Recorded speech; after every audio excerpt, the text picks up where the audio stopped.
Welcome to this video on deep neural network from scratch. इससे पहले video में हमने 2 लेयर न्यूरल नेटवर्क के बारे में पढ़ा था। उसमें हमने आउटपुट लेयर और हिडन लेयर की वेक्टराइज इक्वेशंस डेवलप की और फिर नंपाई की हेल्प से उन्हें इम्प्लीमेंट किया। डीप न्यूरल नेटवर्क को हम फंक्शनल अप्रोच से इम्प्लीमेंट करेंगे। फंक्शनल अप्रोच का इंट्यूशन डेवलप करने के लिए हमें ये नेटवर्क लेना चाहिए। इसमें 2 हिडन लेयर्स हैं। पहली हिडन लेयर में 4 और दूसरी में 2 न्यूरॉन्स हैं। लेयर्स को हम स्क्वायर ब्रैकेट से और न्यूरॉन्स को हम n से रिप्रेजेंट करेंगे। हमारा मॉडल एक लॉजिस्टिक रिग्रेशन की प्रॉब्लम के लिए है, इसलिए आउटपुट लेयर में एक ही न्यूरॉन हमने लिया है। न्यूरल नेटवर्क की लेयर को हम एक बॉक्स से रिप्रेजेंट कर सकते हैं, जिसमें एक इनपुट इससे पहले वाली लेयर का आउटपुट है और करंट लेयर का आउटपुट नेक्स्ट लेयर के लिए इनपुट है।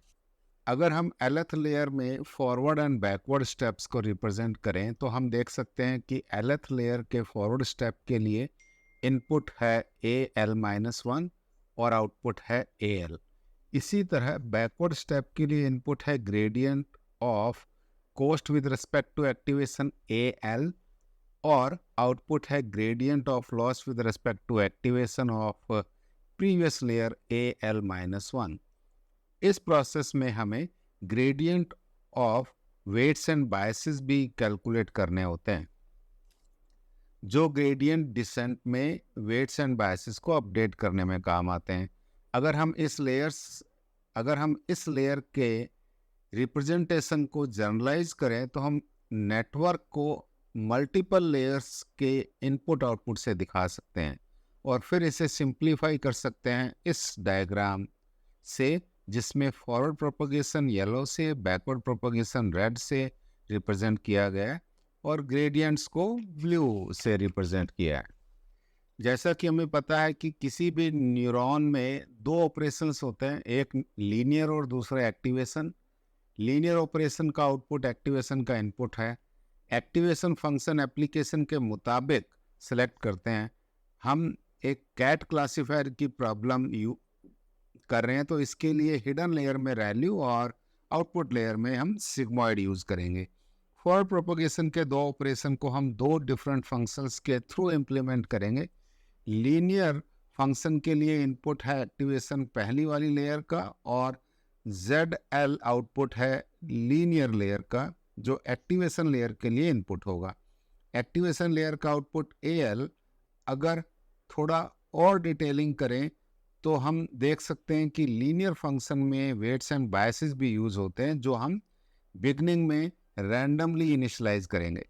एक्टिवेशन वेट्स एंड बायसेस हमें यूज करने होते हैं बैकवर्ड में और अपडेट में एक्टिवेशंस वेट्स एंड बायसेस को हम यूज करते हैं बैकवर्ड स्टेप और अपडेट में। तो इसलिए इन्हें स्टोर करना पड़ता है और इसके लिए हम एक वेरिएबल कैसेस में इन्हें स्टोर करेंगे। इस तरह दूसरा फंक्शन एक्टिवेशन फॉरवर्ड है, इसमें हम लीनियर फंक्शन के आउटपुट को नॉन लीनियर एक्टिवेशन फंक्शन से नॉन लीनियरिटी इंट्रोड्यूस करने के लिए यूज करेंगे। एक्टिवेशन फंक्शन का आउटपुट AL है, यहाँ से भी हम एक ZL को स्टोर करेंगे। ये कैश के नाम लीनियर कैशे और एक्टिवेशन कैशे इस इंट्यूशन से रखे हैं कि लीनियर कैशे लीनियर बैकवर्ड और एक्टिवेशन कैशे एक्टिवेशन बैकवर्ड में यूज होगा। ये पूरा प्रोसेस सभी लेयर्स के थ्रू लूप करना है एक्सक्लूडिंग आउटपुट लेयर, क्योंकि इस एप्लीकेशन में हम आउटपुट लेयर सिग्मॉइड एक्टिवेशन को यूज करना चाहते हैं लॉजिस्टिक रिग्रेशन के कारण। इसी तरह से बैकवर्ड स्टेप में DAL इनपुट है और DAL-1 आउटपुट है। इस प्रोसेस में DWL DBL भी कंप्यूट होगा, जिसको हम अपडेट में यूज करेंगे। प्रोसेस कंप्लीट करने के लिए लीनियर कैशे और एक्टिवेशन कैशे भी यूज करना होगा। बैकवर्ड स्टेप को इनिशियलाइज करने के लिए कोस्ट कंप्यूट करनी होती है और कंप्यूट करना होगा cost gradient with respect to AL, जिसको हम DL से रिप्रेजेंट करेंगे। DAL यूज होगा बैक स्टेप में जब हम उसको इनिशियलाइज करेंगे, स्टार्ट करेंगे। ये बैकवर्ड स्टेप का कंप्लीट प्रोसेस भी लूप ओवर करना होगा सभी लेयर्स में, पर ये रिवर्स ऑर्डर में करना होता है। बैकवर्ड प्रोसेस भी दो बैकवर्ड फंक्शंस के थ्रू इम्प्लीमेंट करेंगे। पहले एक्टिवेशन बैकवर्ड एग्जीक्यूट होगा, DZL कंप्यूट करेंगे, इसमें एक्टिवेशन कैश यूज करेंगे ZL। इसके बाद लीनियर बैकवर्ड इम्प्लीमेंटेशन होगा जिसका आउटपुट DAL-1 होगा, जो इससे पहले वाली लेयर का इनपुट होगा। इसके साथ ही वेट्स एंड बायसेस को भी कंप्यूट करेंगे जो अपडेट के लिए यूज करने हैं। इन दोनों फॉरवर्ड एंड बैकवर्ड को कंबाइन करें तो कंप्लीट न्यूरल नेटवर्क प्रोसेस को बेहतर रिप्रेजेंट कर सकते हैं। इससे ब्रॉड सेंस में ये क्लियर होता है कि हम ये फंक्शंस बना सकते हैं। पहला पैरामीटर इनिशियलाइजेशन का, एक फंक्शन फॉरवर्ड के लिए जिसमें हम दो फंक्शंस बना सकते हैं, लीनियर और एक्टिवेशन फॉरवर्ड। इसी लाइन पे हम तीन फंक्शंस बैकवर्ड के लिए बना सकते हैं, एक मैन बैकवर्ड और उसमें दो function activation backward and linear backward. एक फंक्शन हमें बनाना होगा वेट्स एंड बायसेस को अपडेट करने के लिए। ZL एंड AL की इक्वेशंस यूज फॉरवर्ड स्टेप में और बैकवर्ड इनिशिएट होगा कॉस्ट कंप्यूटेशन के साथ, और साथ ही कंप्यूट होगा DAL। एक्टिवेशन बैकवर्ड ये इक्वेशंस इंप्लीमेंट करके यूज़ करेंगे। रैलू और सिग्मॉइड के लिए इक्वेशंस बनानी है। लीनियर बैकवर्ड की इक्वेशंस टू लेयर जैसी ही होती हैं जो यहाँ पे भी आपके दिखाई हुई हैं। तो चलो अब हम इम्प्लीमेंट करते हैं पाइथन में कोलैब नोटबुक के थ्रू। कैट का डाटा सेट कैगल से डाउनलोड करने के लिए पहले कैगल से API की डाउनलोड करेंगे। इसके लिए सेटिंग्स को क्लिक करें, क्रिएट न्यू टोकन पर क्लिक करें। कैगल जैसन फाइल डाउनलोड होगी, इससे अप्रोप्रिएट फोल्डर में सेव करना पड़ेगा। अगर पहले से डाउनलोड कर रखा है तो रिप्लेस करें। इस की को कोलैब के सेशन में अपलोड करने के बाद कैगल डायरेक्टरी में कॉपी करना है। कमांड यहाँ पे लिखी हुई है, आप इसको ट्राई कर सकते हो।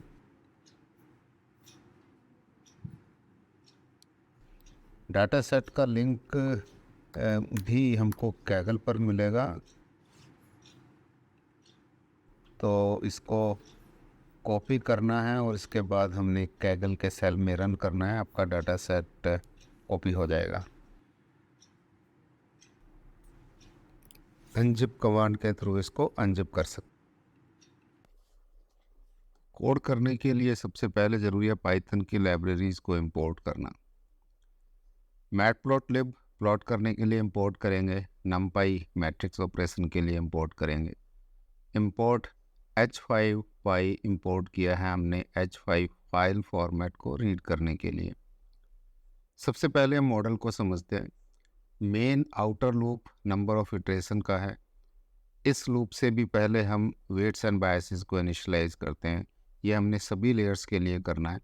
लूप में अब हम DNN फॉरवर्ड को कॉल करेंगे। DNN फॉरवर्ड हमें आउटपुट लेयर का एक्टिवेशन रिटर्न करेगा और साथ ही हमें AL-1, WL, B and ZL की वैल्यूज़ को भी रिटर्न करेगा। AL-1, WL, BL linear cache है जो लीनियर बैकवर्ड में यूज़ होगा जैसा कि हमने थ्योरी में डिस्कस किया है, और ZL एक्टिवेशन कैशे है जो एक्टिवेशन बैकवर्ड में यूज़ होगा। फॉरवर्ड प्रोपगेशन के बाद हम कॉस्ट कंप्यूट करेंगे। इसके लिए कंप्यूट कॉस्ट का एक फंक्शन कॉल करते हैं। नेक्स्ट स्टेप बैकवर्ड प्रोपगेशन का है जिसमें हम DNN बैकवर्ड फंक्शन को कॉल करते हैं। बैकवर्ड प्रोपगेशन को इनिशिएट करने के लिए हम आउटपुट लेयर का एक्टिवेशन और ग्राउंड ट्रूथ लेवल यूज़ करना पड़ता है। इसके साथ ही लीनियर कैशे और एक्टिवेशन कैशे भी इनपुट कराना होता है। DNN बैकवर्ड वेट और बायसेस के ग्रेडियंट को रिटर्न करेगा।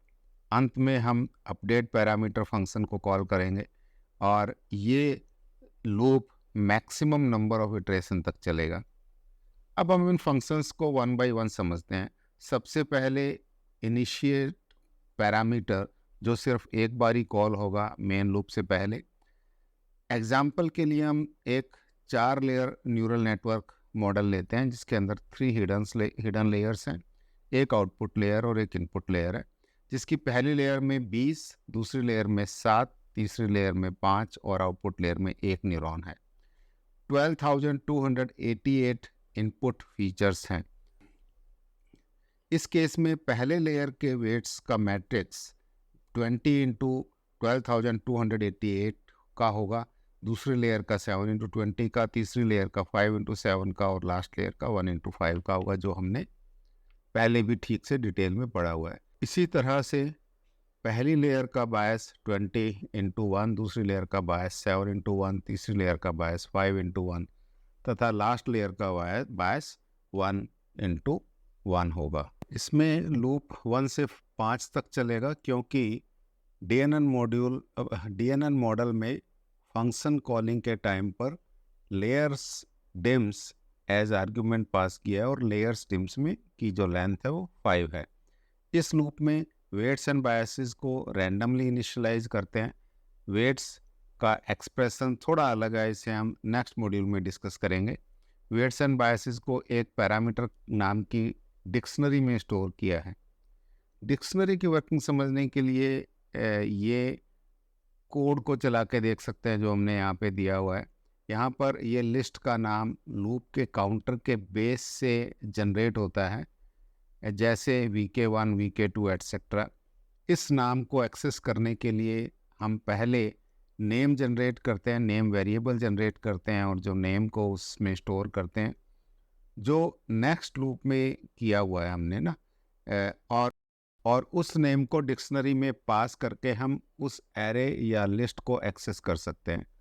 तो डिक्शनरी में हम वेरिएबल नेम एंड डाटा दोनों स्टोर करते हैं। ये अलग अलग डाटा टाइप, शेप और साइज के हो सकते हैं। DNN फॉरवर्ड में हम इनपुट, फीचर मैट्रिक्स और पैरामीटर्स पास करते हैं। पहला आर्ग्यूमेंट x को असाइन करते हैं a और फिर फॉरवर्ड प्रोपगेशन के लिए लीनियर एक्टिवेशन फॉरवर्ड को कॉल करते हैं। इसमें हम नेक्स्ट एक्टिवेशन रिटर्न करवाने के लिए प्रीवियस एक्टिवेशन को पास करते हैं। हम रेस्पेक्टिव लेयर के वेट्स एंड बायसेस और एक्टिवेशन टाइप भी पास करते हैं। इसे हम आउटपुट लेयर को छोड़कर सभी के लिए लूप में प्रोसेस करेंगे। लास्ट लेयर या आउटपुट लेयर का फॉरवर्ड प्रोसेस सेपरेटली चलाएंगे। आउटपुट लेयर का forward step AL that is the activation of output layer और कैशे रिटर्न करेगा। इस तरह जितने भी कैशे रिटर्न हो गए सभी को हम एक नई लिस्ट कैशेस में स्टोर करेंगे। बेटर अंडरस्टैंडिंग के लिए कुछ कमेंट्स भी ऐड किए हुए हैं। अब वो कमेंट्स आप पढ़ सकते हैं जिससे और क्लैरिटी आपको आएगी। अब हम लीनियर एक्टिवेशन फंक्शन का काम लीनियर फॉरवर्ड और लीनियर एक्टिवेशन फॉरवर्ड को कॉल करना है। लीनियर एक्टिवेशन फंक्शन का काम लीनियर फॉरवर्ड और एक्टिवेशन फॉरवर्ड को कॉल करना है। दोनों से ZL और AL रिटर्न होंगे और साथ ही रिटर्न होगा लीनियर कैशे और एक्टिवेशन कैशे, जिसको हमने बार बार पहले डिस्कस किया है।